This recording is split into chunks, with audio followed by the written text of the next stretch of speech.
tell you that. But I get along with him.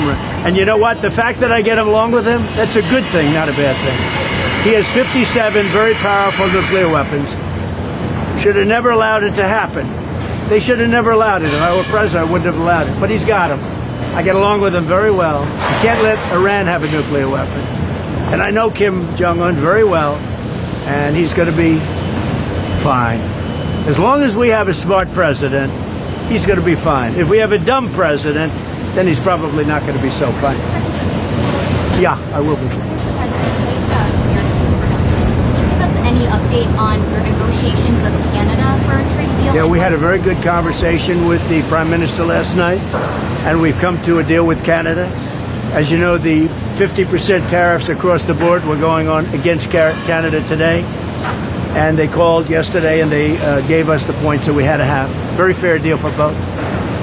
The tariffs will be non-existent for our farmers. Our farmers were paying tremendous tariffs into Canada, and those tariffs are going to be totally eviscerated, down to zero.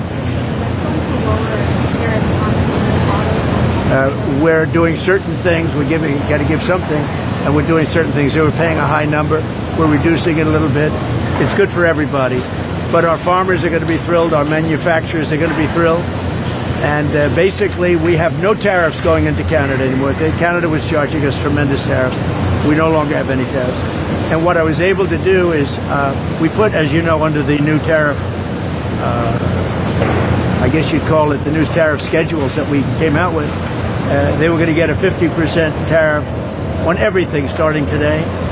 And we've held it back 3 days. It's all subject to finalization of documents. So subject to the finalization of documents, we have a deal with Canada, and I think it's a very good deal for both parties. It's great for our farmers. Our farmers will no longer be held up because they were being hurt very badly by Canada. Yeah. The Strait, last night we had a lot of boats come through.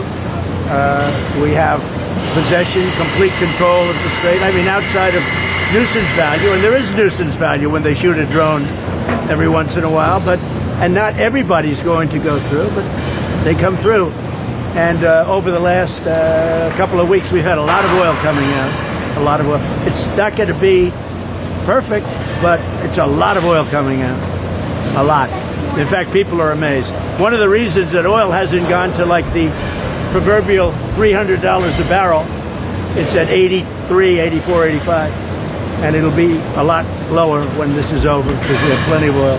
But one of the reasons it never went to the 3 and 350 numbers because we do. We have a lot coming out. And people are finding alternatives too. And you know one of the alternatives? Texas. You know another one? Alaska. Louisiana. They're coming to the United States to get oil. And people say, oh, you shouldn't say that because it makes it sound, well, it is what it is. I mean, they're coming to Texas, Louisiana, and Alaska to get oil. Mr. President. About what? Maybe at some point, but right now, I think the situation is so good, but maybe at some point. Look, it's very simple. They have to get rid of completely, they have to get rid of no nuclear weapons. Iran cannot have a nuclear weapon. You know why? Because they'd use it. And we're not going to let them use it. So Iran cannot have a nuclear weapon, and they won't. Thank you very much. I'm glad you came out. Thank you.